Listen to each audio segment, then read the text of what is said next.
Hey guys, it's Dave here with another review. This time I'm talking about War Dogs, written by Stephen Chin and Todd Phillips and directed by Todd Phillips. So Todd's more known for his Hangover trilogy and some other old classics like Road Trip and Old School. He doesn't often tackle sort of serious subject matter, whereas this one is a bit more of a drama, you know, sprinkles of comedy throughout, but it's good to see him sort of tackling a new type of subject. Now to a question that still has no clear answer. How did two 20-something young men land a $300 million Pentagon contract?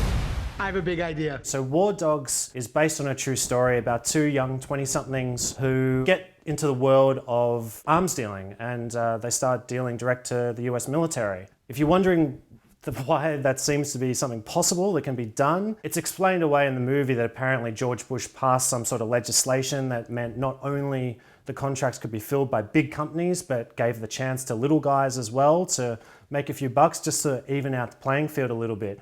I didn't quite understand it, but I just let it go over my head. I'm like, all right, whatever, let's just get on with the movie. Starring Jonah Hill and Miles Teller, and basically follows these two guys as they get caught up in the world of arms dealing and how it all comes to a head at the end. Because as you can imagine, dealing arms probably isn't all it's cracked up to be. Hey, babe. Did I wake you? No, I'm just at the hotel. We're about to have some breakfast. Listen, I get why you're doing this. It's just the lying that kills me. I need you to know that you can tell me anything, David. David? Yeah, I gotta call you right back. Is everything okay? Yeah, everything's fine. Okay, I love you. Bye. Hey! What? Look! Go! My name is David Packhouse. I'm 22 years old, and I'm an international arms dealer. So I'm a huge fan of Phillips' work, and I really love the way he shoots his films, and I love the palettes that his films has. He shot this with his usual cinematographer, Lawrence Sher, who shot the whole Hangover trilogy. He also shot Due Date. He always gives his films a really contrasty and saturated look and just makes his films really cinematic. I mean, a lot of comedies typically aren't strong when it comes to cinematography, but these films that Phillips does, he has a real focus on making his films look really great. There's a lot of scenes that take place in this movie in kind of bland landscapes, you know, deserts and kind of run down foreign towns and that sort of thing, but the way they shoot it makes it look really vivid and exciting. Seriously want to drive to Baghdad? David, we're gun runners. Let's go run some guns. Give me some of that. So the acting in this is really awesome as well. Miles Teller, he's just been going from strength to strength over the last few years. I mean, he's been really awesome in some films lately, and Whiplash is probably most notable, and probably least notable was that fucking awful Fantastic Four movie. What were you thinking? What were you thinking? Fuck, that film was bad. Anyway, that's a whole nother video. But in this movie, he's really great. And it's just awesome to see him tackle a dramatic role and do it well. So Jonah Hill plays the other lead role in this, and he's also another actor who over the last few years has really been developing his style. He started out in comedies and was kind of, you know, the fat stereotypical comedy guy. But with turns in movies like Moneyball and The Wolf of Wall Street, he's really developed himself into a serious, dramatic actor. No longer is he just that go-to fat, funny guy, even though he still is fat and funny.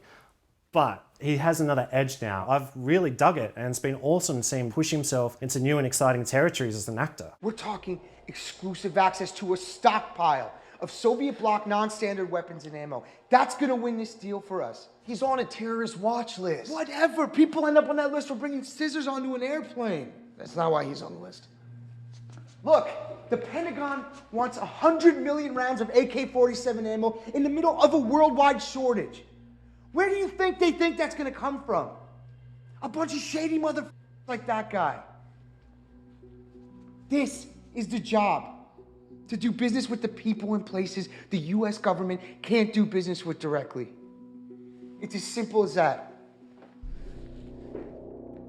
So I really enjoyed this film. It wasn't marketed hugely in Australia. I mean, I barely saw any marketing materials for this at all. So I had a little inkling of what the film was about, and I was happy to go in reasonably unaware. And in fact, I actually even forgot that it was directed by Todd Phillips. And so when it popped up the credits at the end, I was like, Todd Phillips, like, holy fuck, that's awesome. It's really well made, it's really well shot, well acted, well directed, and with a soundtrack by Cliff Martinez, and all that just comes together and just creates probably one of the best movies I've actually seen this year. If you're into that whole true story kind of thing, you like Jonah Hill, you like Todd Phillips, I think you'll really love this film. I'd say I'd give it a 4 out of 5. I kind of want to give it higher, but I want to sort of just leave that bit of room because whilst it's really great, it's not a perfect film. There could have been elements that were maybe a little bit pacier or a little bit funnier, but I'd highly recommend that you go check it out. Is this safe, driving to Baghdad? Very safe. 50-50. What, like 50% we live, 50% we die? Yes, this is why we drive through the night. It is much safer. How much safer? 50-50. Bro, what the? So that's my review for War Dogs. What did you guys think? Did you like it? Did you hate it? I'd love to hear your thoughts. Also, let me know if there's any other films or shows that you'd like my thoughts on, because I really love doing these videos. And until next time, cheers.